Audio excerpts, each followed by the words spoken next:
جس انسان کی زندگی میں تنہائی کی دعا ہے نا جی، اس سے زیادہ مضبوط انسان ہے۔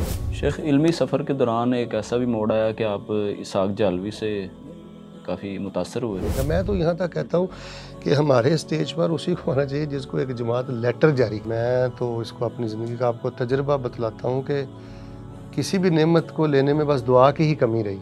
شیخ، ڈیجیٹل میڈیا سے وابستگی آپ کی کب سے ہوئی اور کیسا اس کو سمجھتے ہیں؟ میں نے اپنے کئی ایسے مشائخ دیکھے ہیں کہ جن کی 15,000 16,000 سیلری ہے، 16 لاکھ لینے والا بندہ اتنا پرسکون نہیں ہے جتنا پرسکون وہ 16,000 لے کر ہے۔ شیخ، تصانیف کا سلسلہ آپ نے کب شروع کیا؟ مسیحی حضرات نے میری زبان بندی ایک دفعہ کروائی تھی 4 ماہ کی، پرچے بھی ہوتے رہتے ہیں، زبان بندی بھی ہوتی رہتی ہے، لیکن وہ کردار کشی تک نہیں گئے تھے، میرے گھر تک نہیں گئے تھے۔ ہماری جان، ہمارا جہان تو المملکہ العربیہ سعودیہ ہے نا، لیکن دعوتی حوالے سے اور ہر اعتبار سے جو کام آپ پاکستان میں کر سکتے ہیں وہاں بھی نہیں کر سکتے۔ بسم اللہ الرحمن الرحیم۔ السلام علیکم ورحمۃ اللہ وبرکاتہ۔ ناظرین، نہد اسٹوڈیو سے آپ کی خدمت میں حاضر ہوں حافظ انعام الرحمن، اور آج کے پروگرام بزم علماء میں میرے ساتھ جو شخصیت موجود ہیں، فضیلت الشیخ حضرت مولانا عبد المنان راسخ صاحب حافظہ اللہ تعالی۔ السلام علیکم ورحمۃ اللہ۔ وعلیکم السلام ورحمۃ اللہ وبرکاتہ۔ شیخ، کیسی طبیعت آپ کی؟ الحمدللہ، اللہ کی رحمت ہے، آپ خیریت سے ہیں؟ ٹھیک ہیں، اللہ کا شکر فضل۔ شیخ، اس پروگرام کا تو تعارف آپ سے ہماری ٹیم نے ضرور کروایا ہوگا۔ اس میں جو پہلا سوال آپ کے لیے کہ خاندانی ایک تو پس منظر کے بارے میں ہمارے ناظرین کو آگاہ کیجیے گا کہ دینی گھرانہ تھا آپ کا شروع سے ہی، یا کس طرح آپ جو ہے نا دین کی تعلیم و ترویج کی طرف آئے ہیں؟ جی ہمارا خاندانی پس منظر ہے۔ ہمارے خاندان کو آل حاجی نیک محمد کے نام سے یاد کیا جاتا ہے۔ حاجی نیک محمد رحمۃ اللہ علیہ دادا جان باشرہ متدین نمازی اور اس کے حلال کمانے والے تھے، صوم و صلات کے پابند تھے، اور وہ چاہتے تھے کہ ان کے تمام بیٹے عالم ہوں۔ تو میرے والد گرامی وہ بھی طبیب تھے، عالم تھے اور بہت اچھے خطیب تھے، اور میرے چچا جان پروفیسر حافظ عبدالستار حامد صاحب اس وقت وہ وفاق المدارس السلفیہ کے ناظم امتحانات ہیں، مفسر قرآن ہیں۔ ان سے چھوٹے جو چچا جان ہیں مولانا محمد سلیمان اثری صاحب، وہ بھی فروخ آباد میں ہوتے ہیں، عالم ہیں ماشاءاللہ۔ تو الحمدللہ خاندانی طور دادا جان پہ ویسے شخصیت جو دنیاوی تھے ویسے تو نیک تھے ماشاءاللہ، تو عالم دین بھی تھے یا نہیں، کاروبار کرتے تھے، کاروباری تجارت شخصیت کرتے تھے، رزق حلال کماتے تھے اور خالص دینی ذوق رکھتے تھے۔ اس کے بعد دینی تعلیم جو آپ نے حاصل کی ہے، اس میں آپ کا اپنا بھی شوق تھا یا والدین کے شوق کو آگے لے کے آپ جو اس میں انٹر ہوئے ہیں اس فیلڈ میں؟ تو اس کے بارے میں ظاہر ہے ہمارا تو بچپن ہی تھا، ذاتی شوق تو اتنا شامل نہیں تھا، کیونکہ نفع نقصان اور مستقبل کے بارے میں کوئی اتنی خبر ہی نہیں تھی، چونکہ والد گرامی عالم تھے، اور ان میں ایک خوبی یہ تھی کہ وہ دوسرے کے بچوں کو بھی مدارس میں داخل کروایا کرتے تھے، یہ ان کے شوق کا عالم تھا۔ ہمارے فیصل آباد میں کئی ایک علماء ہیں کہ جن کو والد گرامی نے مدارس میں داخل کروایا، باقاعدہ ان کو تعلیم دلوائی۔ تو انہوں نے مجھے جامعہ اسلامیہ گوجرانوالہ میں پہلی کلاس میں داخلہ لے کر دیا تھا۔ تو دینی تعلیم کا جو سبب ہے وہ والد گرامی تھے۔ باقی میں نے آپ کو بتایا کہ خاندانی جو پس منظر ہے وہ تھا ہی دینی، وہ دینی گھرانہ ہی تھا۔ تو اس وجہ سے ماشاءاللہ بڑی آسانی رہی ہے۔ تو اس فیلڈ میں آپ نے کن کن اساتذہ سے استفادہ کیا؟ ان کے تعارف جو ہے نا۔ کافی مشائخ ہیں، پاکستان میں ہیں، سعودی عربیہ میں ہیں، تو جن اساتذہ سے بہت زیادہ لگاؤ رہا ان میں سے حضرت الامام عبد المنان نور پوری رحمہ اللہ ہے۔ ان سے میں نے صحیح البخاری کا سبق لیا۔ میں ان کے زہد سے اور اخلاق سے اور علم کی پختگی سے بہت زیادہ متاثر ہوں۔ اسی طرح ہمارے شیخ محترم ہیں حافظ ثناء اللہ زاہدی صاحب حفظہ اللہ، اور بڑے اصولی اور روحانی شخصیت ہیں۔ اسی طرح ہمارے شیخ محترم ہیں مولانا محمد مظفر شیرازی حفظہ اللہ، سیالکوٹ میں ہوتے ہیں، بہت بعمل شخصیت ہیں وہ، مولانا عبدالسمیع عاصم صاحب، اور اسی طرح سعودی عربیہ میں ہمارے مشائخ ہیں ابو سلطان، ابو عمار۔ اچھا، ان میں جو آپ نے اساتذہ میں ثناء اللہ زہدی صاحب کا ذکر خیر کیا ہے، ان سے آپ نے فقہ میں دورہ تخصص کیا آپ نے، تو اس کے بارے میں کیا کہیں گے آپ؟ عموماً لوگ کہتے ہیں نا کہ اس میں 7 سال تو پڑھا نہیں ہے فقہ کو، تو 2 ماہ کا غالباً کورس ہوتا ہے، تو اس سے کیا فائدہ حاصل ہوگا؟ تو اس کے بارے میں آپ کیا؟ ہمارے دور میں تو 2 ماہ کا کورس نہیں تھا، وہاں شیخ کے ہاں جو درس نظامی کا دورانیہ تھا نا جی، وہ اسی میں ان کا انداز تدریس ہی ایسا تھا کہ بچہ تخصص سے بھی زیادہ خیر پا لیتا تھا۔ وہ ہمیں اصول فقہ پڑھاتے تھے تو دیگر مصادر سے استفادے کا حکم دیتے تھے، ہم پھر دن رات وہ کتب دیکھتے رہتے تھے۔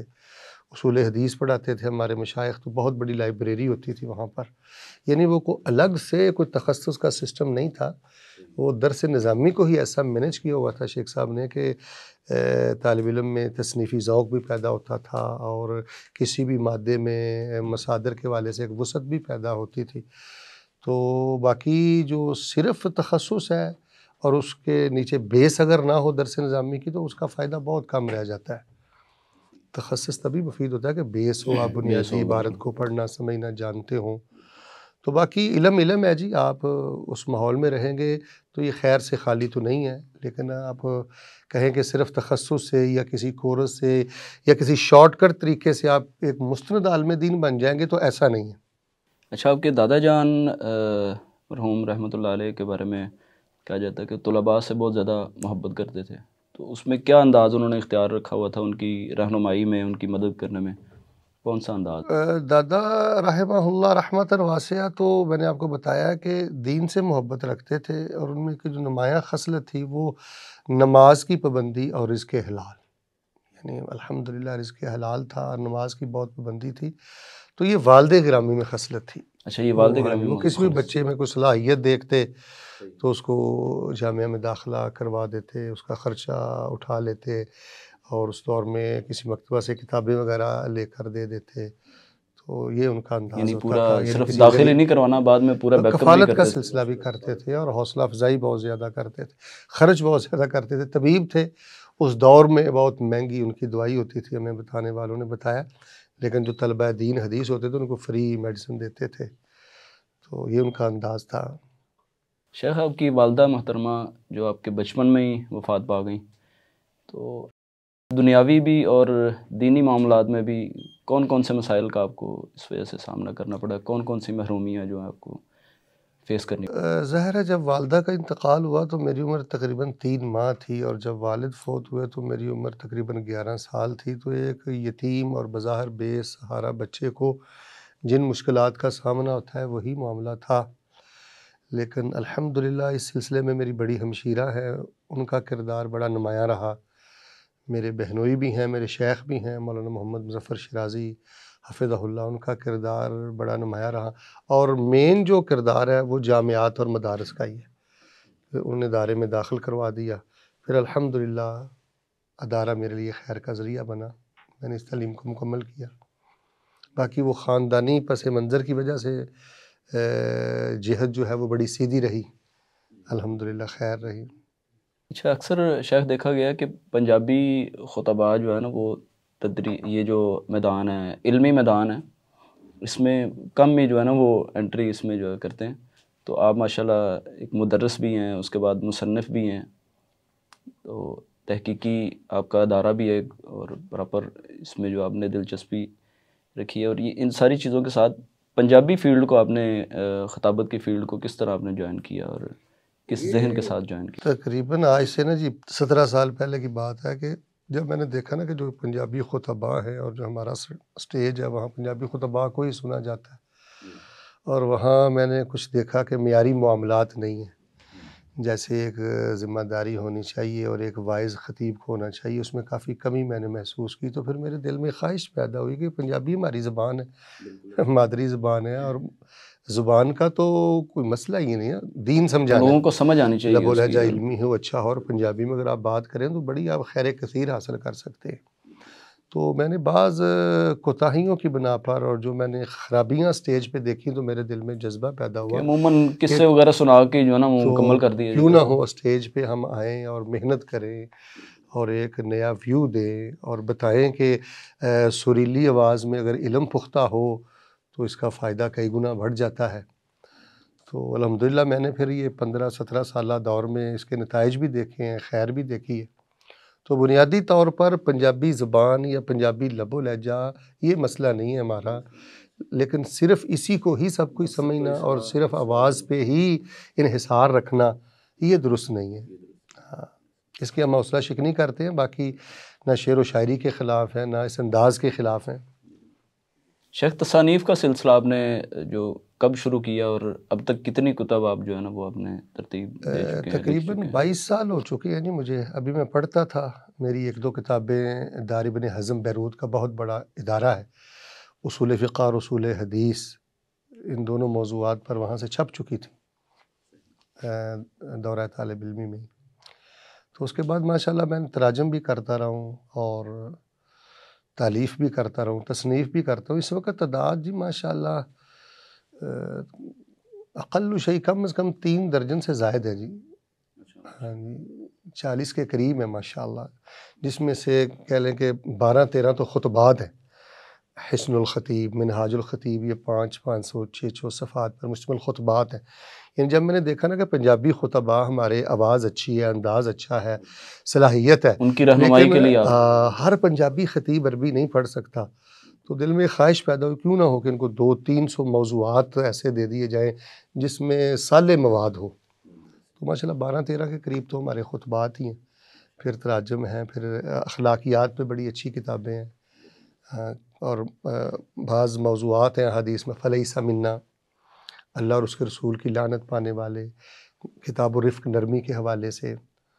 تو اس طرح کی چیزیں کافی میں لکھتا رہتا ہوں، اور تقریباً 40 کے قریب ہے تقریباً۔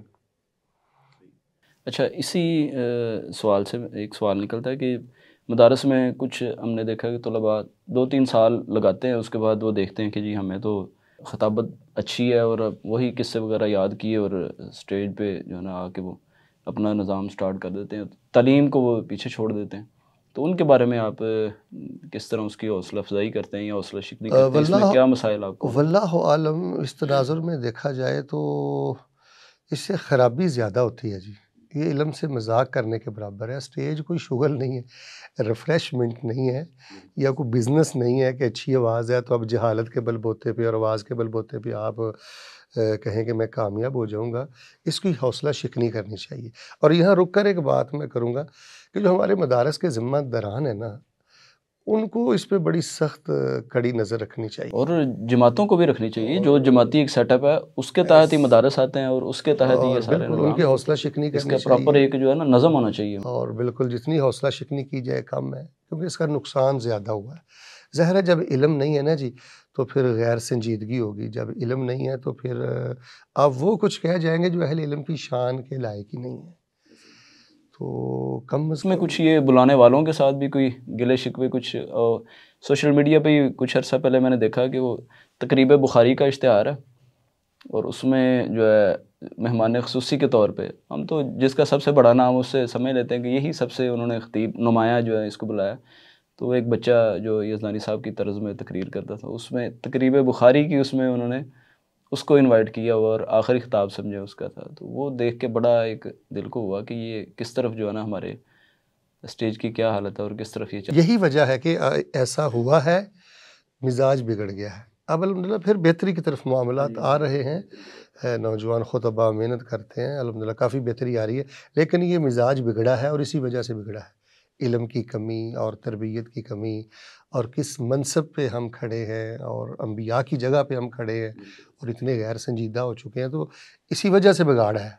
تو اس کو روکنا چاہیے، مدارس کو بھی کردار ادا کرنا چاہیے، کچھ لوگ علماء یہ کو بھی جو کردار بلانے ادا والے ہیں وہ بھی کرتے ہیں نا، کوشش کرتے ہیں کہ جی عوام اس کے ساتھ عوام زیادہ آ جائے گی، چلو اس کو بلا دیکھیں جی لیتے جو ہیں۔ بلانے والے ہیں وہ عوام ہیں۔ اب عوام کے جو معاملات ہوتے ہیں دیکھیں اس پہ کوئی زیادہ سختی نہیں کی جا سکتی، ایک رائے دی جا سکتی ہے، ان کو کہا ہی جا سکتا ہے۔ اصل کام یہ علماء کے کرنے کا اور جو جماعتیں تنظیمیں ان کے کرنے کا۔ میں تو یہاں تک کہتا ہوں کہ ہمارے اسٹیج پر اسی کو ہونا چاہیے جس کو ایک جماعت لیٹر جاری کرے، لیٹر جاری کرے، بالکل۔ جیسے وفاق المدارس ہے، وہاں سے لیٹر اس کے پاس کہ یہ وعظ و تبلیغ کر سکتا ہے۔ یہ سلسلہ ہمیں جاری کرنا چاہیے، اس کو جاری نہ کرنے کی وجہ سے بھی بڑی خرابی ہے۔ دیکھیں یہ شغل تو نہیں ہے نا، مزاح تو نہیں نا اسٹیج۔ شیخ آپ کو شیخ الوظائف بھی کہا جاتا ہے، اور ذکر و اذکار اس پہ آپ نے کتابیں بھی یہ لکھی ہیں، پتہ اور نہیں کہاں سے اب یہ شروع ہو گیا۔ ویسے شیخ الوظائف کا معنی میں تو یہی سمجھتا ہوں کہ وظائف کا استاذ اس کا معنی ہے۔ آج کل عرف میں شیخ بے معنی استاذ ہی ہے، چونکہ میرے زیادہ بیانات اور کچھ میری کتابیں اذکار پر ہیں، وہ بڑی مقبول ہیں ماشاءاللہ، کتاب الاذکار، ذکر الہی سے معرفت الہی، اور میرے جو اکثر خطبات ہیں وہ اذکار پر ہی ہوتے ہیں، ان کے فضائل ہو گئے، وہ اس وجہ سے شاید کہ لوگ لوگ کہتے اپنے ہیں۔ طور پہ لوگوں نے اشتہار کو لکھنا شروع کر دیا۔ صحیح۔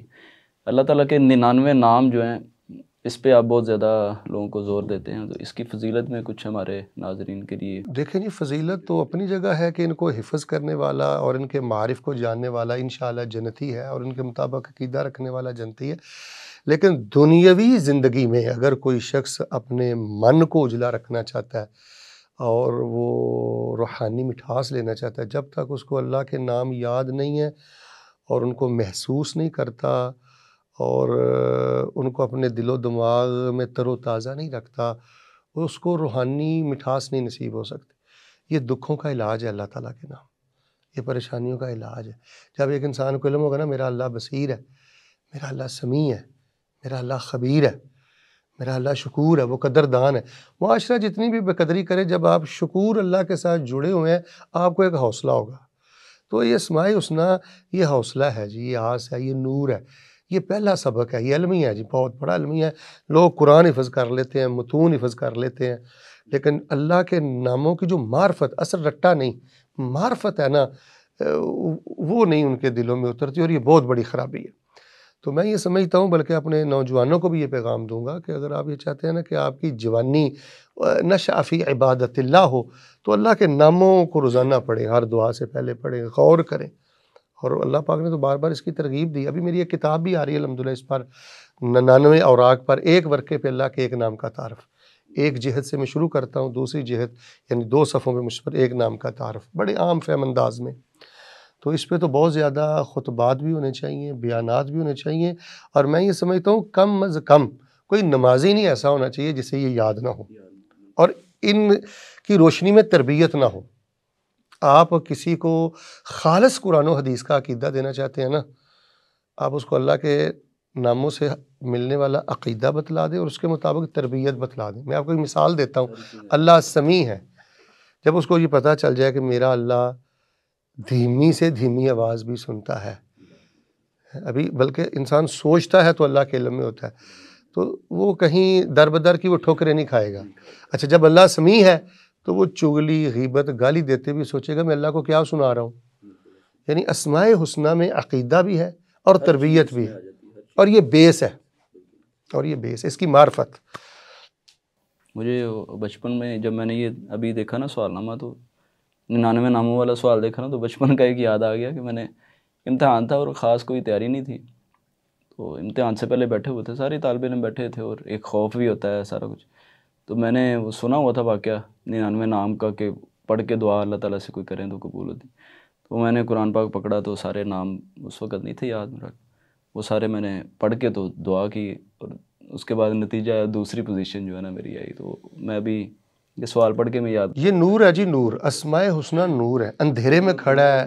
میں ایک جملے میں یعنی کلوز کرتا ہوں اس موضوع کو، جس بندے کو اللہ تعالیٰ کے ناموں کی معرفت نہیں ہے، جس قدر معرفت کم ہے، وہ اس قدر زیادہ اندھیرے میں کھڑا ہے، یہ روشنی ہے۔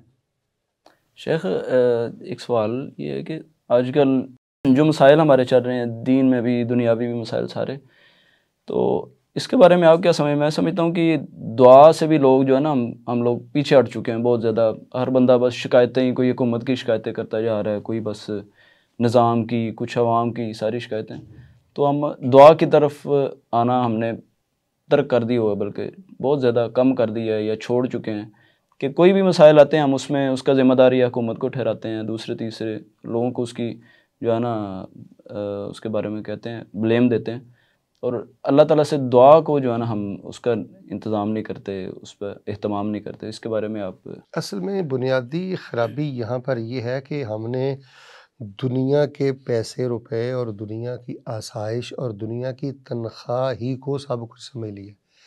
اسے ہی ہم کامیابی کا معیار سمجھتے ہیں، جبکہ اصل کامیابی یہ تقرب اللہ ہے، اصل کامیابی یہ رسول اللہ صلی اللہ علیہ وسلم کی محبت ہے، اصل کامیابی یہ قرآن شریف کی معرفت ہے، اصل کامیابی ہے کہ خاتمہ اچھا ہو جائے اور آخرت اور جنت میں ہمیں کچھ مل جائے، یعنی ادھر توجہ نہیں ہے۔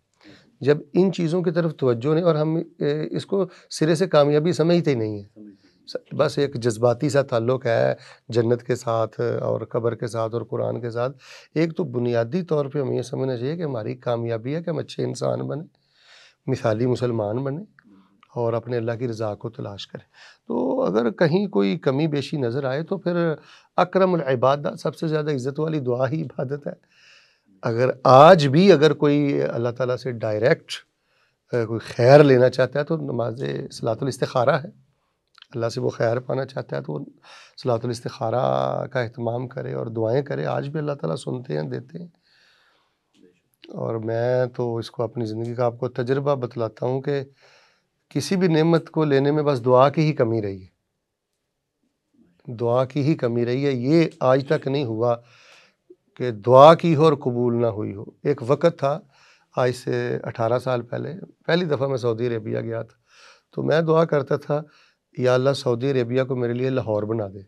تو میری خالہ محترمہ وہاں ہوتی تھی، وہ مذاق اڑاتی تھی سعودیہ لاہور کیسے بنے گا؟ تو آج وہ حیران ہوتی ہیں کہ من و ان اللہ نے اس دعا کو قبول کیا۔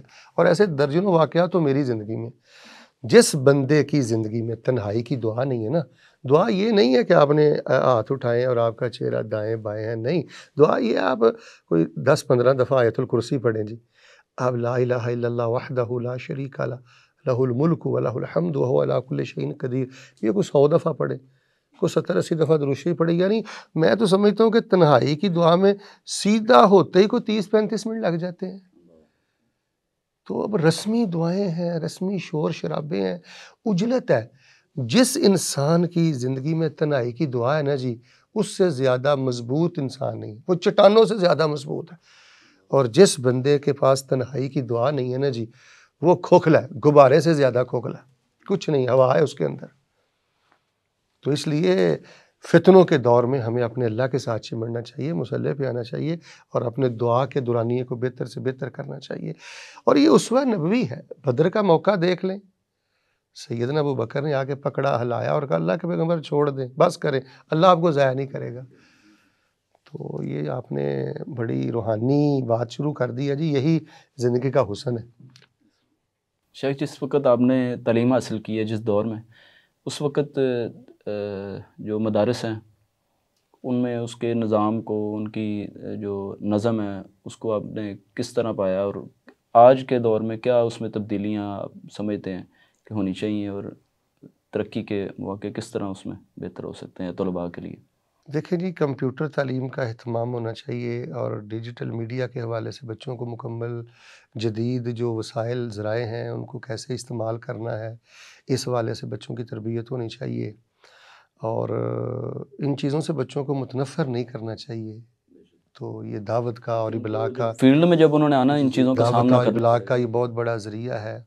اور ہمارے دور میں اور موجودہ حالات میں جو میں فرق سمجھتا ہوں نا جی، جس کی وجہ سے نتیجے میں بھی فرق ہے، ہمارے دور میں جب ہم تھے تو اساتذہ کا ڈر بہت زیادہ تھا، خوف بہت تھا، ڈر بہت تھا، اور ڈر کی وجہ سے ماشاءاللہ ہم بہت محنت کرتے۔ اب میں دیکھ رہا ہوں کہ اکثر بچوں کے دل میں نا جی استاد کا ڈر نہیں ہوتا۔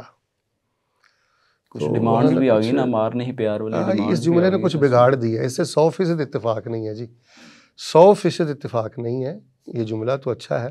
تو باقی بے شک تشدد کی حد تک، پٹائی کی حد تک معاملہ نہ ہو، لیکن وہ جو رسول اللہ صلی اللہ علیہ وسلم کی حدیث ہے نا جی کہ گھر میں دیوار پہ کوڑا رہنا چاہیے، آپ نے فرمایا جس گھر کی دیوار پہ کوڑا لٹکا ہوا ہوتا ہے نا اس گھر میں خیر ہوتی ہے، آپ استعمال نہ کریں۔ ہاں، ڈر کی تو وجہ سے جو استاذ اس کا کے ایک ساتھ خوف رہنا چاہیے۔ آج کل بچوں کو جی بالکل حیا نہیں ہے، بلکہ بعض اداروں میں تو میں نے دیکھا ہے کہ بچوں نے اساتذہ کو بلیک میل کیا ہوا ہے، اور اساتذہ بھی ایک ایسے خوف میں مبتلا ہے کہیں یہ چھوڑ کے نہ چلا جائے، ہمارا ادارہ فلاپ نہ ہو جائے۔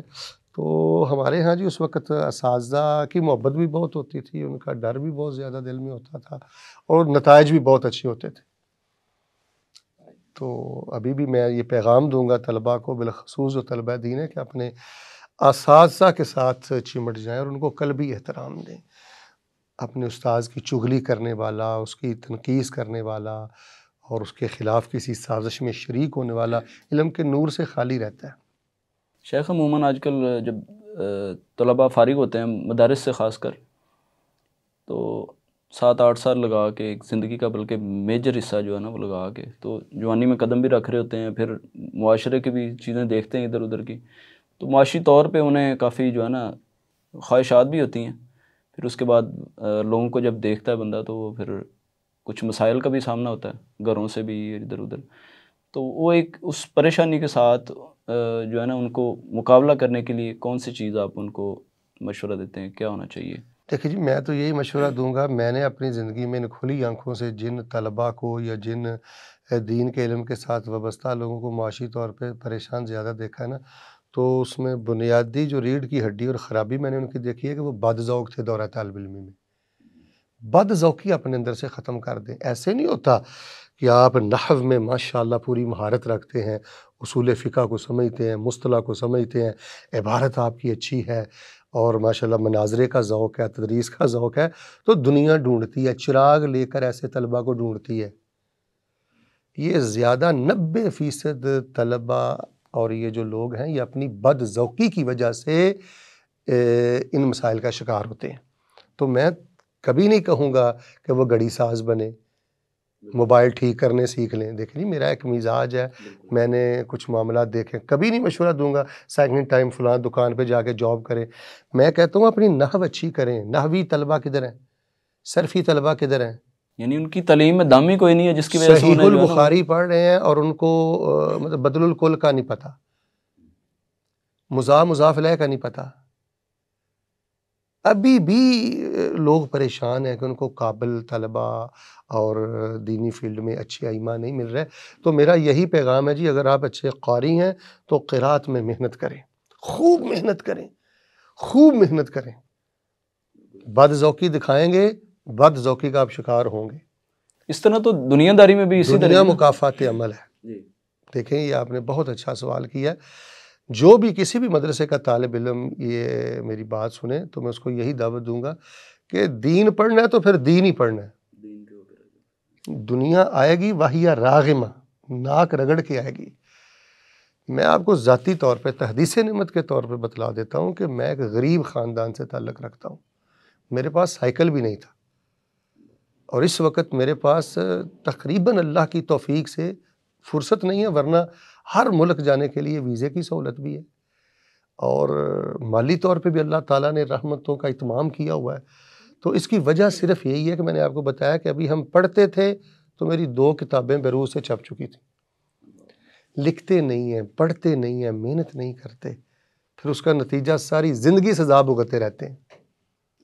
شیخ، ہم نے اس پروگرام کا اہتمام ہی اسی وجہ سے کیا ہے کہ آپ جیسے جو علماء رول ماڈل کے طور پہ طالب علموں کے سامنے ہوں، ان کی زندگی ہو، ان کو آج پریشانی کا اگر سامنا کرنا پڑے تو انہیں پتہ ہو کہ ہم نے کس طرح، یہ بھی لوگ ہماری طرح ہی تھے اور اللہ تعالیٰ نے آج نام بھی دیا۔ ایک جواب میں نے دیا ہے، دوسرا آپ کو جواب بتا دیجیے۔ اللہ تبارک و تعالیٰ تو یا ظاہری طور پہ دے دیتے ہیں بہت کچھ، سب کچھ دے دیتے ہیں، ٹھیک ہے، اللہ کسی کا حق نہیں رکھتے۔ یہ جملہ آپ سونے کے پانی سے لکھیں، اللہ کسی کا حق نہیں رکھتے۔ اللہ کو پتہ ہے میرا بندہ کیا کر رہا ہے اور کیا چاہتا ہے۔ اندر سے ہرس ہوس سیلری میلری اس کو پھینک دے نکال کے، اندر یہ بات بٹھا لے اللہ تعالیٰ تیرے دین کی نوکری کرنی ہے، دھکے بھی کھانے پڑے تو نوکری تیرے دین کی کرنی ہے۔ اب اللہ تیرے سپرد ہے معاملہ، تو جو بھی کرے گا میرے حق میں، تو اللہ کسی کا حق نہیں رکھتا۔ گھر دیتا ہے، گاڑی دیتا ہے، سب کچھ دیتا ہے۔ اگر یہ ظاہری طور پر یہ مالی معاملات نہ بھی ہوں تو میں نے اپنے کئی ایسے مشائخ دیکھے ہیں کہ جن کی 15,000 16,000 سیلری ہے، 16 لاکھ لینے والا بندہ اتنا پرسکون نہیں ہے جتنا پرسکون وہ 16,000 لے کر ہے۔ اللہ روحانی طور پر استغنا ایسا دے دیتا ہے اور اللہ تبارک و تعالیٰ تربیت ایسی اپنے بندے کی کر دیتا ہے، وہ روحانی طور پہ اللہ اس بلندی پہ بندے کو مدارج پہ لے جاتا ہے کہ دنیا کی اہمیت ہی نہیں رہتی، مچھر کے پر کے برابر بھی نہیں رہتی۔ تو پھر میں یہ کہوں گا رک کر، یہ بڑا اہم سوال ہے، ہمارے بچے پریشان ہیں، یہ بد ذوقی کا نتیجہ ہے، دنیا کی ہیرس ہوس کا نتیجہ ہے۔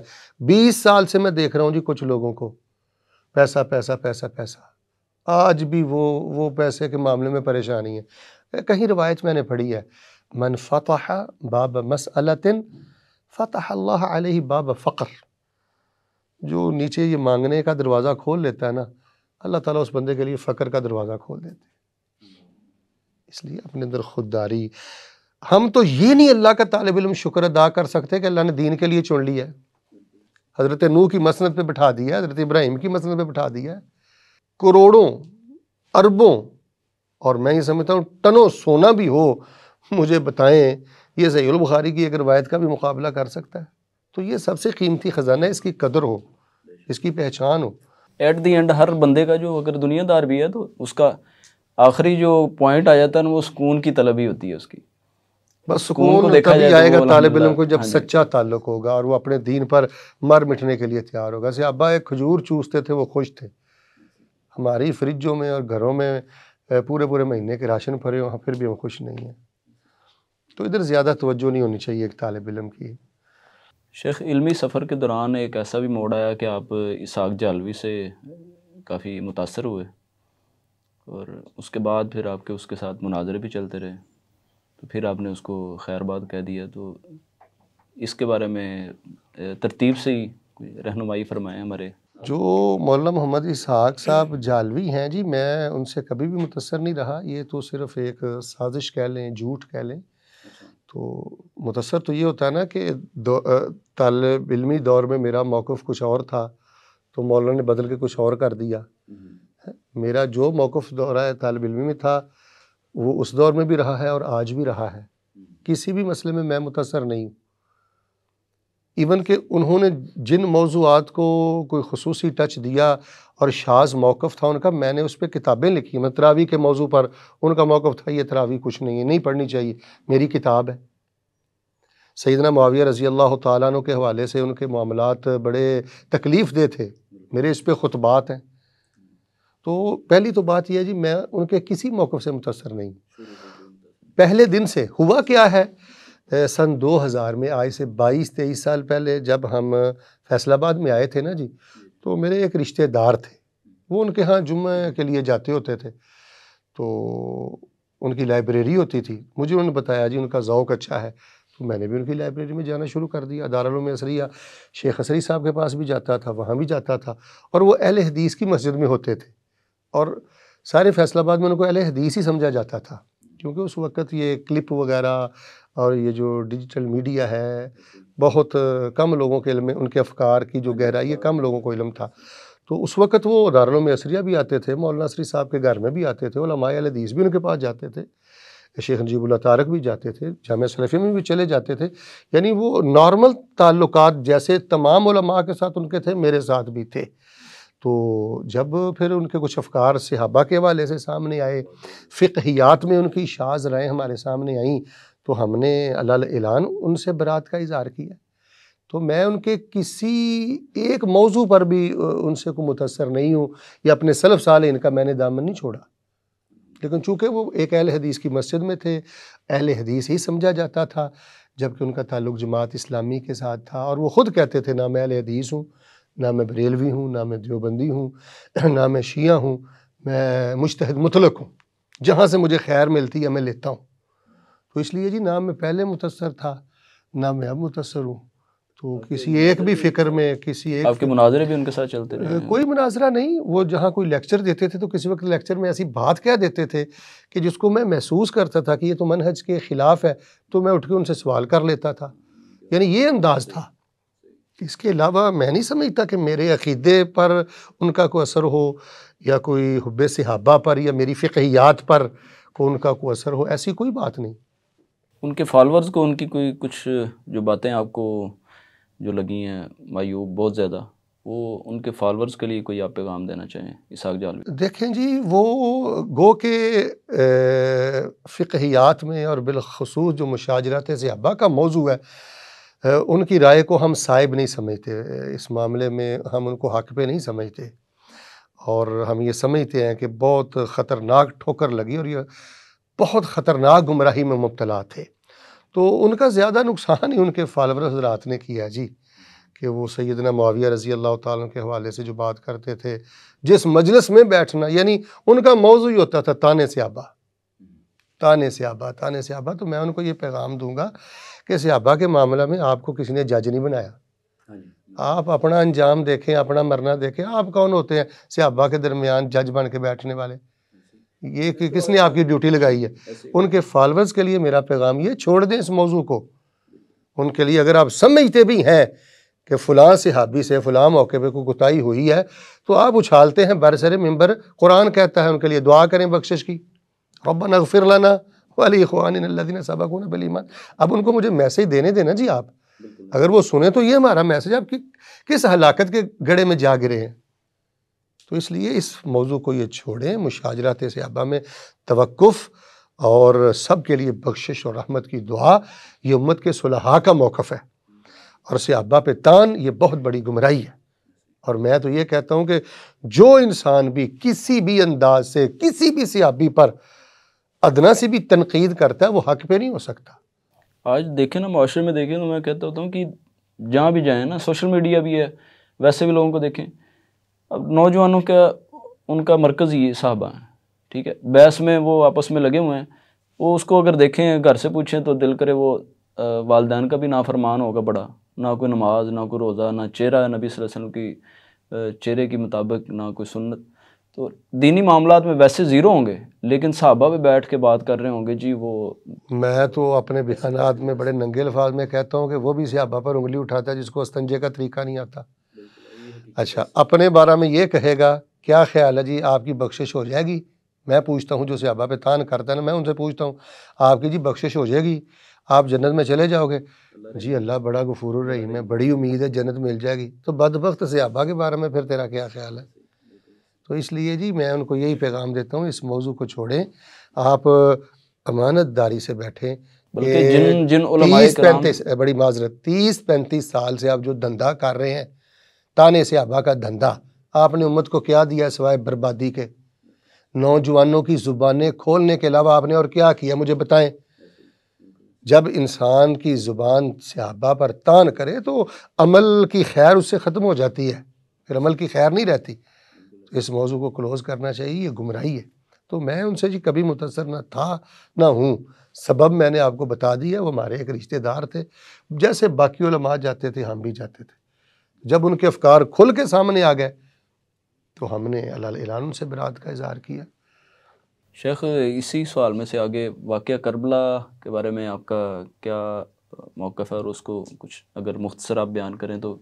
واقعہ کربلا کے حوالے سے بڑی افراط و تفرید ہے جی، اور ہر محرم میں یہ ایک بڑا معرکۃ الارا مسئلہ ہوتا ہے. مختصر یہ ہے کہ دل خراش واقعہ ہے جی.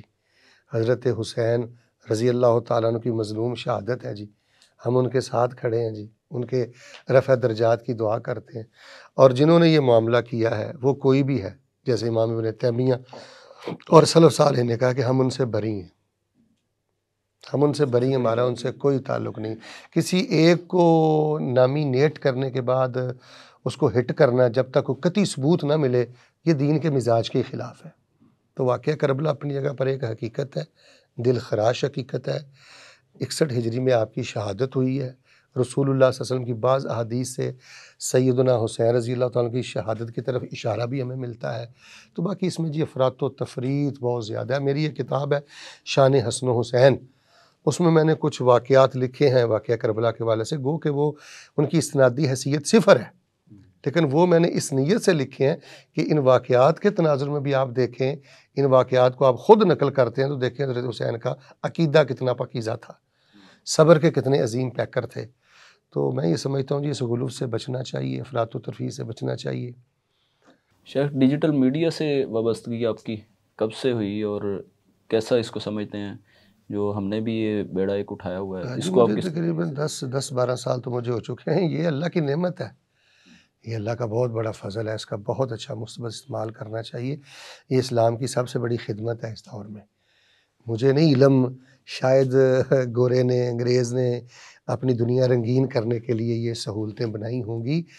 اب وہ سر پکڑ کر بیٹھے ہوئے ہیں آپ جیسے نوجوانوں نے جو اسلامی تعلیمات کے حوالے سے خدمات سر انجام دی ہوئی ہیں نا. ایک طبقہ ان میں سے اب پریشان ہے کہ ہم نے اس سے اتنا فائدہ نہیں اٹھایا جتنا فائدہ مسلمانوں نے اٹھا لیا.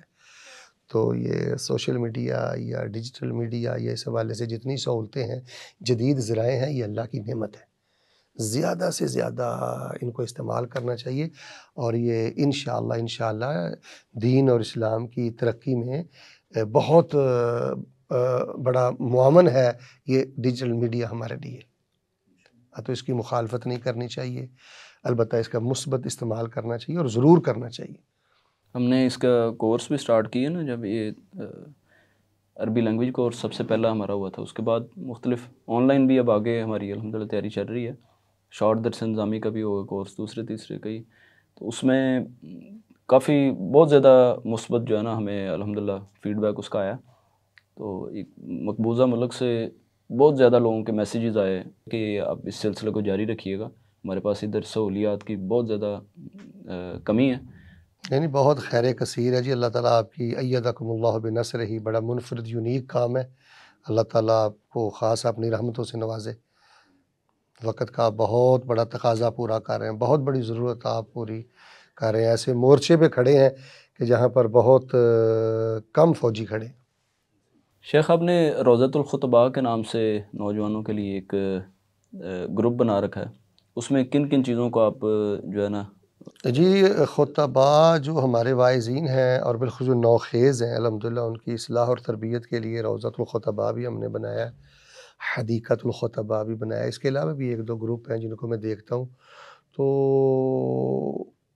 ان کے بنانے میں جو بنیادی اغراض و مقاصد ہیں ہمارے، وہ ہیں موضوعات میں بہتری لانا۔ ہم ہر بدھ کو، جمعرات کو جو ہمارے خطبات کے مضامین موضوعات ہوتے ہیں ان کو ڈسکس کرتے ہیں، دلائل کا تبادلہ خیال کرتے ہیں۔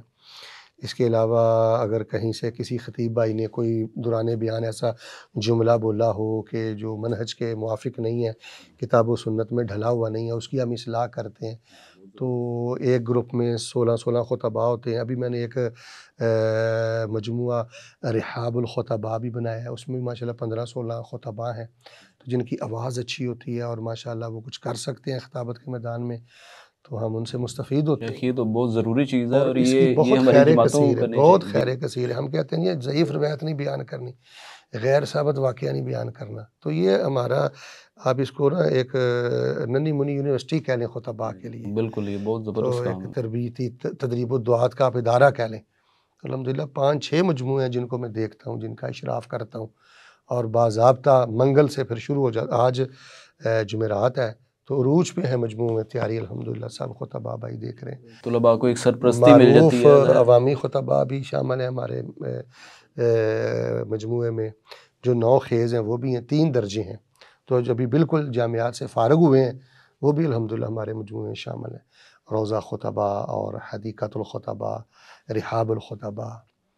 ادارۃ الکتاب والحکمہ آپ نے کب قائم کیا، اور اس کو تقریباً 10 سال ہو گئے ہیں جی، 10 سال ہو گئے ہیں۔ اس سے الحمدللہ میں نے ایک صحیح سیرت و رسول، جس طرح مشکات ہے، حدیث کی کتاب ہے، علامہ سیانی تھے ریاض میں، انہوں نے یہ کتاب لکھی تھی، سیرت پر تمام صحیح حدیث کو جمع کیا ہوا تھا 20 سال لگا کر، تو اس کا ہم نے ترجمہ کیا ہے صحیح سیرت و رسول، سیرت پر بڑی منفرد محدثانہ طرز کی وہ پہلی کتاب ہے اردو زبان میں، تو اس کو ہم نے شائع کیا ہے۔ اسی طرح اصلاح کی راہیں ایک کتاب ہے، اس کو ہم نے شائع کیا ہے، کتاب الاذکار کو شائع کیا ہے، اور کافی کتابیں ہم شائع کرتے رہتے ہیں۔ اذکار کارڈز کے حوالے سے ہم نے کافی کارڈز ادارہ کتاب و حکمت کی طرف شائع کیے ہیں، اور اسی طرح ایسے خطباء یا ایسے بھائی جو شوق رکھتے ہیں مطالعے کا لیکن وہ کتابیں نہیں لے سکتے، ادارے کی طرف سے ہم ان کو کتابیں بھی دیتے ہیں، خاموشی کے ساتھ ایک اچھا مبارک عمل جاری ہے الحمدللہ۔ شیخ، آپ اصلاح پہ کافی زیادہ زور بھی دیتے ہیں، خطباء کے بھی ماشاءاللہ، جو بہت اچھی کاوش ہے اور ضروری بھی ہے، اور اسی طرح عوام کی بھی، تو اس میں کچھ حوصلہ شکنی بھی ہوتی ہوگی، کچھ مسائل کا بھی سامنا کرنا پڑتا ہوگا۔ ظاہر ہے قیمت تو چکانا پڑتی ہے اور زخم تو کھانے پڑتے ہیں، آپ حوصلہ شکنی نہ کہیں، کردار کشی تک معاملات چلے جاتے ہیں، لیکن دیکھیں کہ ہر مسئلے کو پریشان کی اصل میں پرابلم یہ ہے کہ شیطان نے لوگوں کے دلوں میں یہ بات بٹھا دی ہے کہ یہ مصلح نہیں ہے، یہ تیرا دشمن ہے۔ تو جب ایک دل میں ہی بات بیٹھ جائے کہ یہ دشمن ہے تو پھر وہ دشمنی اپنی پوری کرتے ہیں جی گمان کے مطابق. لیکن الحمدللہ اللہ کا فضل ہے جی، ہم نے 10 15 20 سال پہلے جو ہمارے عزائم تھے، ارادے تھے، ان میں بلندی ہی آئی ہے، پختگی ہی آئی ہے. اور آپ شاید حیران ہوں گے کہ مسیحی حضرات نے میری زبان بندی ایک دفعہ کروائی تھی 4 ماہ کی. پرچے بھی ہوتے رہتے ہیں، زبان بندی بھی ہوتی رہتی ہے، لیکن وہ کردار کشی تک نہیں گئے تھے، میرے گھر تک نہیں گئے تھے. لیکن وہ اپنے کہ جن کی اصلاح کے لیے ہم دن رات سوچتے ہیں وہ ہمارے گھروں میں بھی جا گھسے. یعنی ان کی زبانوں سے نہ ذات محفوظ ہے، نہ علم محفوظ ہے، نہ گھر محفوظ ہے، اور وہ اپنی سازشوں میں لگے ہوئے ہیں. اور میں سمجھتا ہوں کہ وہ ہمارے بہترین انشاءاللہ دھوبی ہیں جو ہمارے گناہ دھوتے ہیں. بہت خوش ہوتے ہیں ہم اور ان کے لیے دعا ہی کرتے ہیں. جب کوئی بھی آپ منفرد کام کریں گے تو مخالفت ہوگی، انگلی اٹھے گی، لیکن اس کا طریقہ یہ ہے ادفع باللتی ہی احسن، جواب نہ دیں. اگر آپ نے کام کرنا ہے نا، کام کرنا ہے، کسی بھی نوجوان نے وہ یک طرفہ حسن سلوک کی ٹریفک چلا دے. ہر بھونکنے والے کتے کو اگر آپ روڑا ماریں گے نا جی تو پھر یہیں آپ وقت ضائع کر بیٹھیں گے، منزل پہ آپ نہیں پہنچیں گے. نتیجہ اللہ پہ چھوڑ دیں، قافلے نتیجہ منزلوں پر نہیں بالکل ایسا، پہنچتے. نتیجہ اللہ پہ چھوڑ دیں، اپنی کاوش اور کوشش. اور الحمدللہ برکت ہے، خیر ہے. میں نے اپنی آنکھوں سے دیکھا ہے، بڑی خیر اور برکت ہے الحمدللہ. یہ کوئی زیادہ سے زیادہ 4 سے 5% بیمار دل لوگ ہوتے ہیں، 95% خیر ہی ہوتی ہے. تو 5% تو انبیاء کو بھی نہیں جینے دیتے تھے، اولیاء صلحاء کو بھی نہیں جینے دیتے تھے. تو وہ 5% کا غم نہیں رکھنا چاہیے دل میں. وہ بھی آپ کے دھوبی ہیں جو آپ کے گناہ دھوتے ہیں. 95%، ہاں 95%. پنجابی کی وہ مثال ہے نا کہ آپ کاسے جئی نہ تو گل کرنو رہی نہ، تو اس طرح کے یہ جو 5% ہے نا وہ اسی طرح وہ ہر چیز پہ جو ہے نا وہ کر. اور یقین جانے میں باوضو ہوں، اقسم بجلال اللہ، میں ان کے لیے بھی دعائی کرتا ہوں، میرے علم میں ان کے لیے بھی دعائی کرتا ہوں اور بڑی خیر میں. تو میں ناظرین کو اور بالخصوص جو دین اور دعوت کا کام کرنے والے نوجوان ہیں، آپ کے اس نہد کے حوالے سے ان کو پیغام دوں گا کہ اگر آپ نے اللہ سے کوئی نور لینا ہے نا تو مخالفت کرنے والے کے لیے دعا کیا کریں. بالکل ان کی بھی ہم نہ چغلی سنتے ہیں نہ چغلی کرتے ہیں، بڑے سکون سے، اور الحمدللہ اس کے نتائج بھی ہمارے سامنے ہیں. جو انسان اپنے مخالف کے لیے دعا کرتا ہے نا، عجب نور ہے اللہ نے کو رکھا ہوا جو اللہ ایسے بندے کو دیتا ہے، وہ لفظوں میں نہیں بیان ہوتا. تو جب آپ ہر بات کا جواب دیں گے، اینٹ کا جواب پتھر سے دیں گے، وہ لیول سے ہی آپ گر گئے ہیں. یہ اخلاق ہی نہیں ہے، یہ اخلاق ہی نہیں. شیخ درس نظامی کے بعد سعودی عرب جیسے پہلے بھی ذکر ہوا ہے آپ گئے تھے، تو ادھر کچھ آپ کی ذمہ داریاں بھی تھیں، وہ ابھی بھی آپ دیکھ رہے ہیں یا؟ جی کچھ ریسرچ کا کام تو ابھی بھی جاری ہے. مجھے مختلف ممالک سے الحمدللہ کئی مواقع ملے ہیں، لیکن میں نے وطن کو ترجیح دی اور بڑی اس کی خیر پائی ہے. ریاض میں ایک جگہ جاب کرتا ہوں 6 ماہ، تو پھر میں نے وہ چھوڑ دی ہے. لیکن ابھی اقامہ میرے پاس ہے 20 22 سال سے، یہیں بیٹھ کے ریسرچ کا کام کر دیتا ہوں. کبھی ان کا ترجمہ ہوتا ہے، بعض احادیث کی تحقیق ہوتی ہے، پھر ان کو بھیج دیتا ہوں. خود بھی الحمدللہ سال میں 3 4 چکر میں لگا لیتا ہوں. سلسلہ جاری ہے خیر والا. تو یہ جو تراجم وغیرہ اس میں اب صرف فرد واحد خود ہی آپ اس میں کر رہے ہوتے ہیں جی یا الحمدللہ. کچھ ٹیم بھی آپ نے رکھی ہے؟ نہیں میں اکیلا ہی الحمدللہ کرتا ہوں. کیونکہ اس پہ ہم ایک بنانا چاہ رہے ہیں نا ایک ٹیم کو اپنے ادارے میں نا، ایک کہ وہ تراجم وغیرہ بھی. نہیں ایسا نہیں ہے. سارا کتاب و حکمت میں بھی جتنی کتابیں ہیں وہ میں خود ہی لکھتا ہوں اور خود ہی ان کو شائع کرتا ہوں، ترجمہ بھی خود ہی کرتا ہوں. شیخ انقلاب کی باتیں ادھر سیاست میں بھی ہوتی رہتی ہیں، دینی حلقوں میں بھی ہوتی رہتی ہیں، دنیاوی حلقوں میں بھی ہوتی رہتی ہیں. تو دینی طور پہ اور آپ کس طرح، کیونکہ ہماری فیلڈ ہی دینی ہے، ظاہر ہے ہم تو اپنی فیلڈ کے حساب سے بات کریں گے. تو پاکستان میں انقلاب کیسے ممکن ہے، اس کی کیا صورتیں ہو سکتی ہیں اور کیا اس کی ترتیب ہو سکتی ہے، اس کے بارے میں ذرا ہمارے ناظرین کو.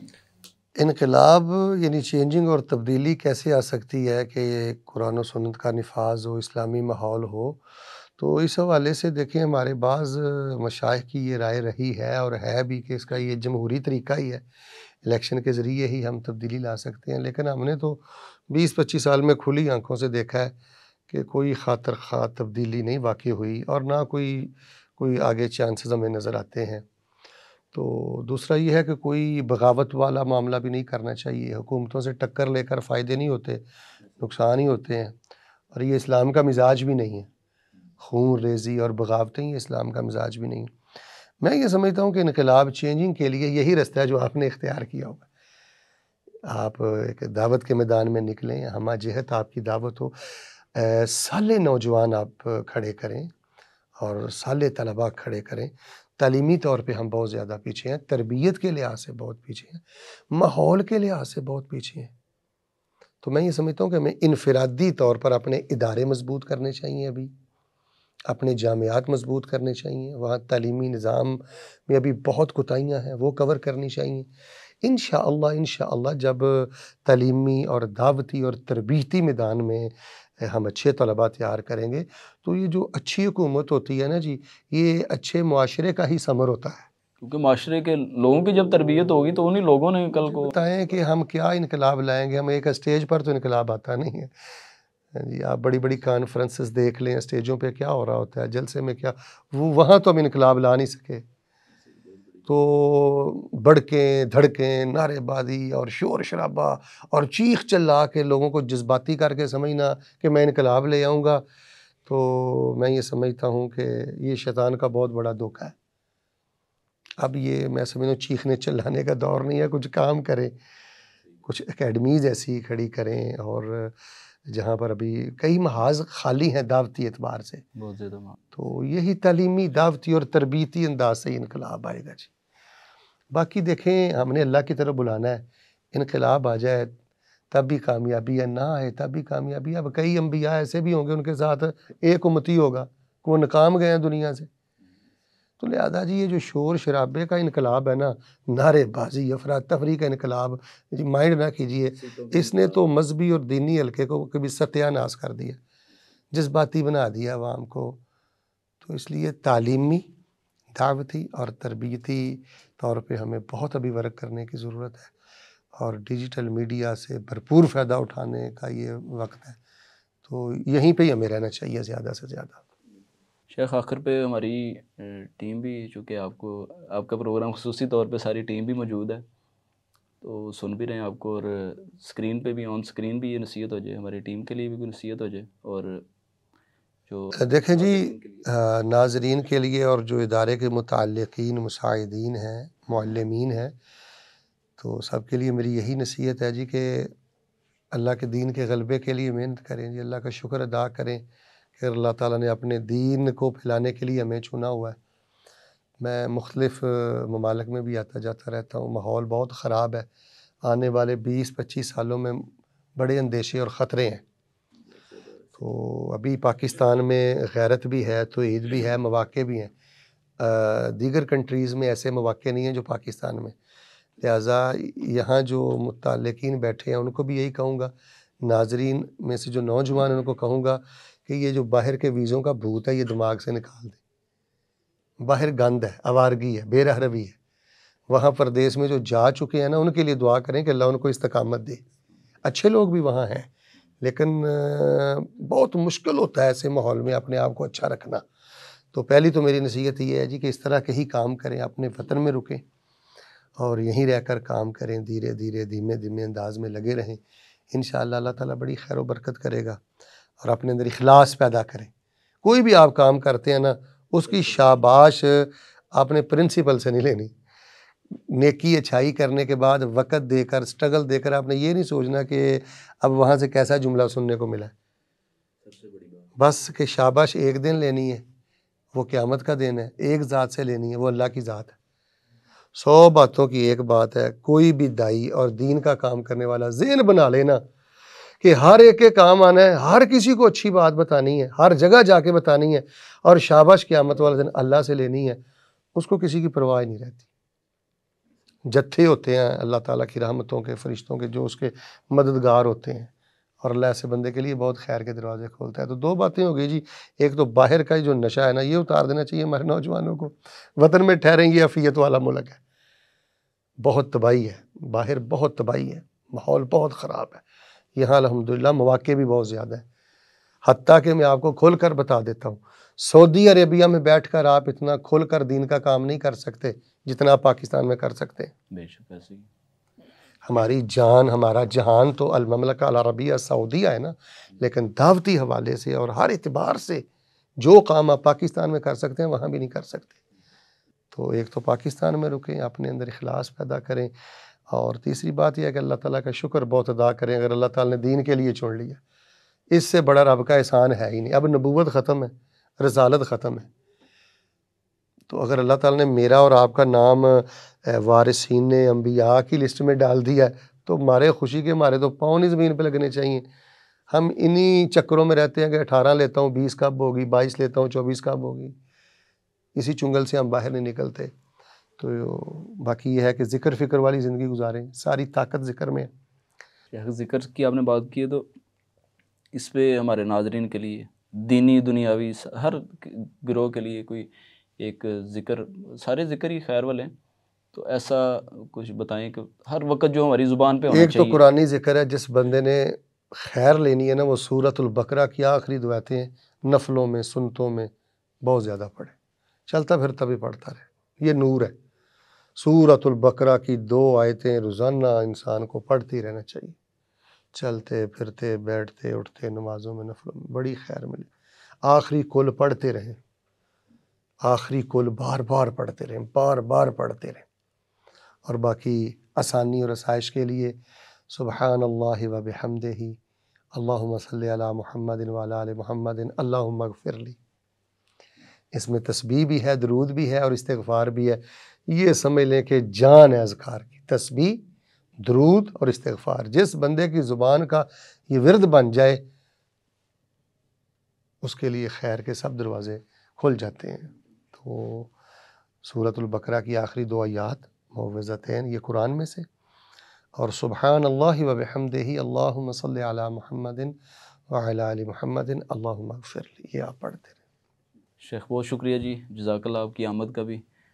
اللہ آپ کو برکتوں اسی کے سے ساتھ نوازے۔ ہمیں اجازت دیجیے اگلے پروگرام تک کے لیے۔ والسلام ورحمۃ اللہ وبرکاتہ۔